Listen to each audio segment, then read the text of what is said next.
Welcome to The Explainer. Today, we are unpacking a true-life survival narrative that is honestly just heart-stopping. We're looking at a quiet Colorado town to understand the anatomy of a sudden, absolutely terrifying household disaster. We're going to break down an event that proves sometimes the ultimate line of defense in a catastrophe isn't fancy technology or even emergency services. It's something much, much more profound. Picture this. A catastrophic house fire erupts, and firefighters are desperately searching a collapsing home for a trapped 6-month-old baby. But the one who actually reached her first? It wasn't a human in a fireproof suit. Nope, it was a 4-year-old golden retriever. So how exactly does a family pet become a guardian in the flames? Let's get into it. Part 1. A quiet October night.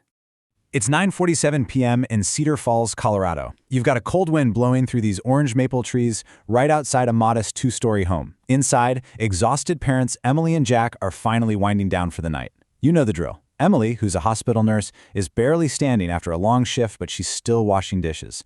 Jack, a stressed-out construction project manager, is catching up on emails. And upstairs, bathed in soft moonlight, their 6-month-old baby, Lily, is sleeping peacefully. It's literally the picture-perfect image of ordinary, modern family life. Which brings us to part 2, the unbreakable bond. Now we have to talk about Max. Max wasn't just a pet, okay? He was Lily's absolute shadow. Literally from the day Emily brought newborn Lily home from the hospital, Max just appointed himself as her personal protector. He nervously wagged his tail, sniffed the baby carrier, and from that exact moment, he never left her side.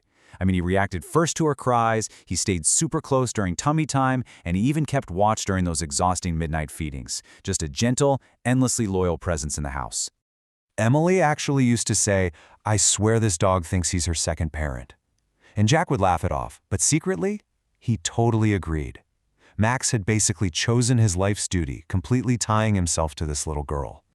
Part 3. Anatomy of a Fire. So here is where things take a really dark turn. In just a terrifyingly short 11-minute window, we're talking from 9:47 p.m. to 10:08 p.m., this family goes from a totally peaceful evening to an absolute explosive disaster.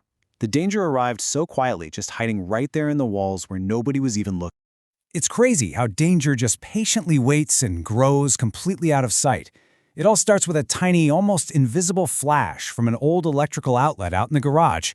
Just a single wire overheats, then the plastic around it begins to melt, sending this toxic smoke crawling upward. It's patient, it's spreading, and eventually those cardboard boxes and storage shelves nearby, yeah, they are going to ignite. Downstairs, Emily actually notices a weird smell, but Jack quickly dismisses it. He figures, hey, it's just a neighbor's fireplace, right? But upstairs, well, dogs notice things that we completely miss. Max's ears instantly go alert. He senses that sharp, heavy smell of burning plastic. He actually feels a vibration. He lets out this soft growl, because he knows, instinctively, that the environment has fundamentally and dangerously changed. Part 4. The Impossible Choice. Suddenly, old paint cans in the garage just explode. The kitchen lights flicker. Upstairs, Max starts this emergency barking, loud, aggressive, totally panicked. The smoke thickens in seconds, and the house alarms start screaming. Jack tries charging up the staircase to get to the nursery, but a literal wall of intense heat and smoke physically repels him. Visibility just disappears. He's coughing violently, and he is entirely blocked from reaching that upper hallway. It's a nightmare scenario.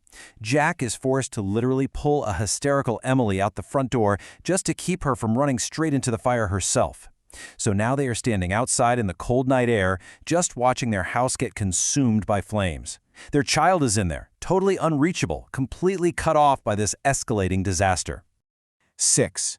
Lily is only 6 months old. Think about that. She is utterly defenseless, completely alone, and trapped in this rapidly deteriorating, toxic environment while her parents are forced to just watch helplessly from the lawn. Which leads us to Part 5. Love runs into fire. Out on the lawn, right in the middle of all this chaos, with neighbors calling 911, Jack is subconsciously taking stock of who made it out safely. Emily's safe, he's safe, the baby is trapped. And then, this cold realization hits him like a ton of bricks. Where is Max? The dog never came outside. Now, every single evolutionary instinct tells an animal to flee extreme heat and smoke, right? Run, escape, survive. It's literally hardwired into them. But Max actively fights that inherent urge to run. Instead, he drops low to the ground. His eyes are watering, he's coughing, but he follows Lily's weak, fading cries. He's actively pushing his way into that burning hallway. He chooses to search. Down below on the street, a professional rescue finally begins. Fire trucks flood the neighborhood with red and blue lights. You've got veteran fire captain Ryan Collins, a guy with 15 years of experience, and he sends his team instantly into the extreme heat with their masks, axes, and hoses. The adrenaline is absolutely surging. But as they breach the house, the smoke is getting so much worse, and time is rapidly running out. Meanwhile, back up inside the nursery, Max actually pushes through the burning debris and reaches the crib.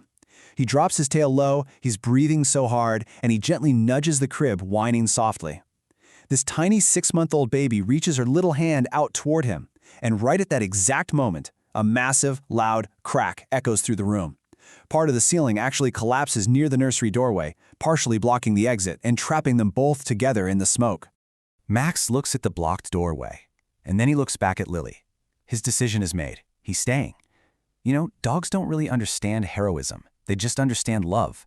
Max doesn't know what a hero is. He just knows that Lily is his family and he is her protector, no matter what. It really forces us to ask a pretty profound question, doesn't it? When disaster strikes and we are utterly powerless, just how deep do the protective instincts of our animal companions actually go? Well, in Max's case, deep enough to run right into the flames. Thanks so much for joining me on this explainer. Keep questioning, keep learning, and I'll see you in the next one.